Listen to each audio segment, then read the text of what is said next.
work, lads. A little more and the tree'll fall. Look out, there she goes.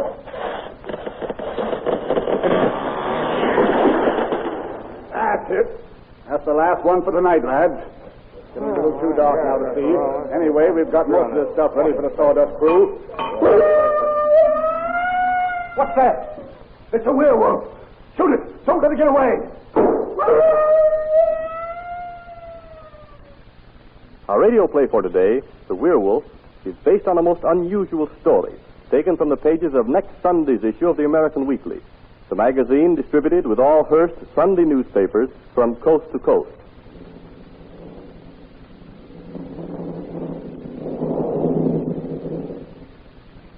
Oh, it's a terrible night, Alan. I'm glad you're here. Well, I'm glad I'm here too, Irene. But there's nothing for you to be afraid of. If. I'm afraid of if. Oh, nonsense. I've told you 1,000 times there's no such a thing as a werewolf. Oh, yes, there is, Alan. A lumberjack saw it up in the woods. He shot at it, but it just howled and ran away. Now, listen, darling. Lumberjacks are always seeing things in the woods. Their jumpy imaginations work overtime. Forget it. I'll turn on the radio. Come on, let's dance. Do you think it's safe, Alan? Well, sure. You certainly have turned into a bundle of nerves since the rumor was started about this werewolf business. Well, it isn't rumor, Alan. That lumberjack swears he saw it, and it looked like a woman. Female werewolves only attack women. Young women, you know. Oh, that's a lot of Tommy rot. Come on and dance. Begging your pardon, Miss Irene. Will you be needing me any more tonight? Have you taken care of Mr. Bascom's things, Hedges? Yes, miss. You'll find everything you'll need tonight, sir, laid out for you. Thanks, Hedges. Then that's all, Hedges. Good night. Good night, miss. Good night, sir. Good night. Now will you dance, Irene? Oh, I'm sorry to be such bad company, Alan, but I don't feel like dancing. Since I took over Grandfather's estate here, I'm the only girl around this section. And it evidently knows that. Now, how could anything harm you? Hedges and the cook are here in the house all the time. And I've answered your call for protection, so stop worrying. They say it can get through locked windows and barred doors. They say, they. Well, they do. Well, who are they? People who know. You'll see. What do you mean, I'll see? Just what I say. You'll see when he gets here. When who gets here? Professor Dobie. Well, who's he? Well, when the story was published about the lumberjack seeing it and shooting at it, I got a letter from the professor saying he was interested in such matters and would like the opportunity to observe the phenomenon. And you told him he could come here? Someone you've never even heard of? Well, he's very famous. I looked him up in Who's Who in science. Why, he's got a string of degrees as long as your arm. Besides, he told me he wished to test out his theories on the subject. What theories? Methods of killing it. Irene, you're hopeless. Well, when is this werewolf expert arriving? Oh, that must be the professor now. I'll answer the door myself. Want me to go with you, Irene? No, thanks.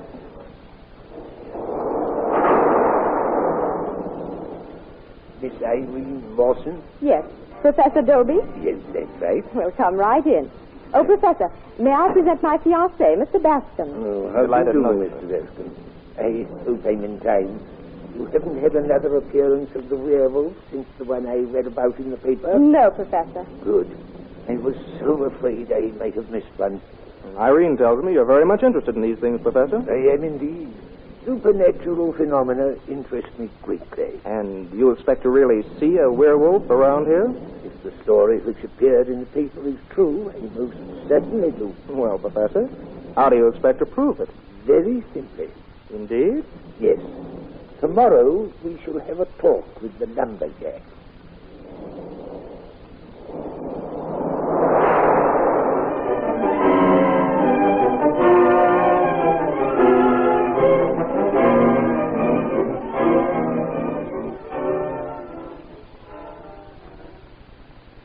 Just like you read in the papers, Professor. He was clearing off that patch of timber on the north corner of the estate. He was getting along towards dark when we heard that howl. What did it sound like? Like a wolf, and yet almost human, too. Now, my man, tell me, really now, did you see this weird creature? Oh, yes, sir. Had a shaggy mane, and it suddenly raised up on its hind legs like a human. And when I shot at it, the creature scampered off on all fours, howling like a demon. Do you think your shot struck it? Shots can't hurt werewolves, Professor. What did I tell you, Alan? And what did I tell you? Now, what makes you think this weird creature you saw was a werewolf? It's like this, Professor. 7 years ago, my little daughter disappeared. No trace of her was ever found. But that day, a werewolf was sighted. And every year about this time, it pops up again. Very interesting. Well, that's all for now, my man. We may want to get in touch with you later. Yes, Professor. Good day, ma'am. And you, sir. I'll see you to the door. This way out, please. Well, Professor, what do you think now? You aren't safe until that creature has been killed. Oh, you'll do something, won't you, Professor? Don't worry, my dear. I'll take care of everything. A big pardon, Miss Irene. Yes, Hedges? You're wanted on the telephone. Oh, excuse me, Professor. Certainly. Hedges, see if you can get anything for the Professor. Very good, Miss Irene. Is there anything I can get for... Well, as I breathe and keep my eyes open, English Charlie Doby. I don't believe they, Come on, Fronter. I know you've just hit the bricks. In case you really don't recognize me in this outfit, I was 2703 in the hut next to yours in the iron house. You're not Pete Hodges? That's me. Change the O to an E for professional purposes. Well, well, who'd expect to run across you here? What's the new game, English? Well, when I finished my job in the big house, I was on the nuts, so to speak. Not a red cent to my name. I reads in the paper about this here bogeyman business what we've been having, and it give me idea. Why not turn fronter and work the mysterious professor angle? Why not? So I drops into a library. In who's who, I finds a greybeard with the same name as mine. Same initials, too. What could they need? I writes the little lady of the house. I was a specialist in this here sort of mystery business. And here I am. Yes, here you are. What you sharpening up for? Whatever gets in my way. What are you? Oh, I'm going straight English. Straight to where? No, you got me wrong. I'm on the legit, on the level. Now, listen, schoolmate. You ain't turning into a rusty, are you? Me? An informer? Not me. I won't peach on you. But what are you going to do? Don't know yet. I only just arrived.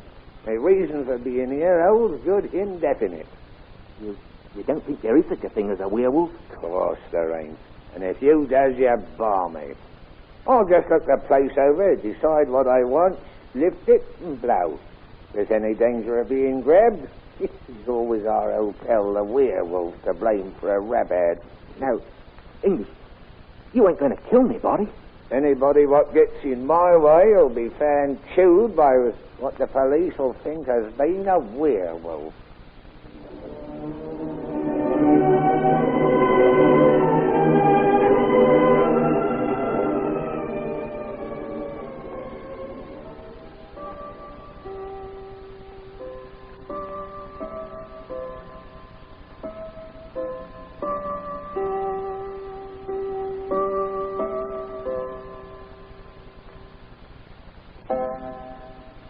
Well, Irene, the Professor's been here 3 days and 3 nights, and nobody's seen your werewolf. I know, Alan, but you never can tell when the horrible thing may show up. The Professor says I'm in great danger. Well, that's the first statement the Professor's I agree with. I think you are, too, as long as he's around here. I don't like that guy's looks, Irene. Well, I'm sure he'll solve the mystery of this horrible creature. He knows all about them. Thank you for the compliment, Miss Morton. Oh, Professor, I didn't hear you come in. I've just been having a look around the garden. Don't tell me you've been having a rendezvous with that old devil werewolf. No, Mr. Bascom. Unfortunately, I didn't have that privilege. Oh, I shouldn't call it a privilege. That's because you do not lean towards the science of the supernatural. Pardon my scientific ignorance, Professor, but what is a werewolf? A werewolf is a vampire. A dead human being that leaves its grave at night and takes any form it chooses. Usually that of a wolf.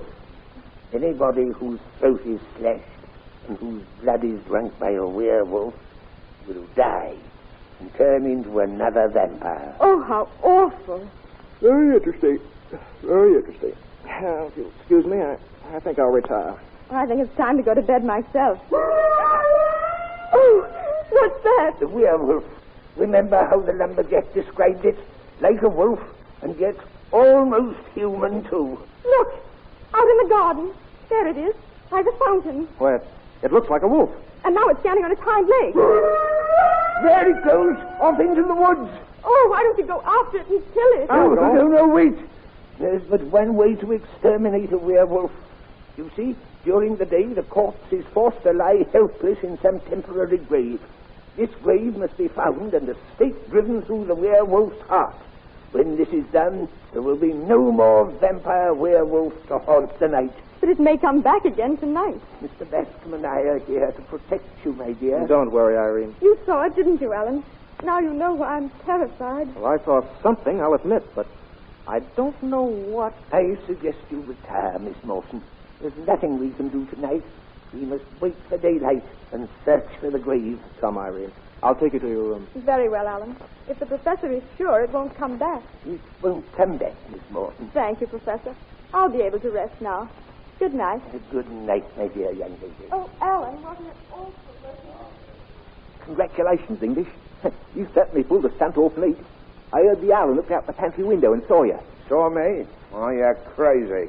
I was standing right here all the time. You were? And how'd you pull the stunt? I didn't. It is, that weren't no stunt so far as I was concerned. You mean there really was a werewolf? That's what I does mean. Oh, let me out of here. Hey, wait for me.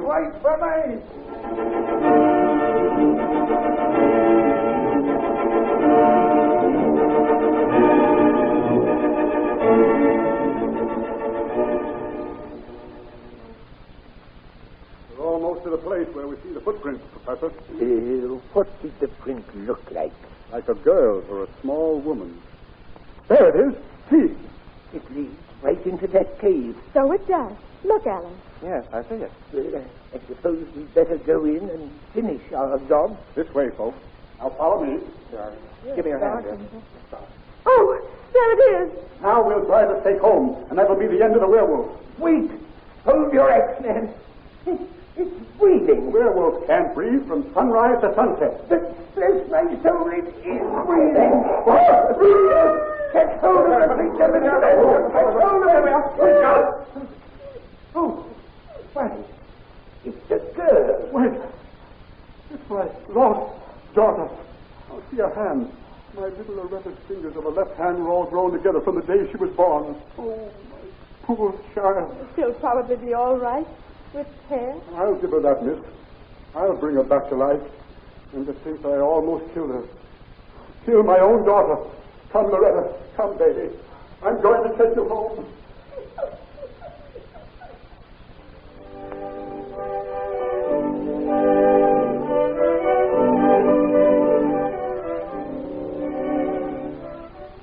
Be sure to read the weird story of a girl who was mistaken for a werewolf when it appears in next Sunday's issue of the American Weekly, the magazine distributed with all Hearst Sunday newspapers from coast to coast. The story will be found under the title, Lived Like a Little Wild Beast for 7 Years. This is Wentworth announcing and turning the microphone over to your own announcer.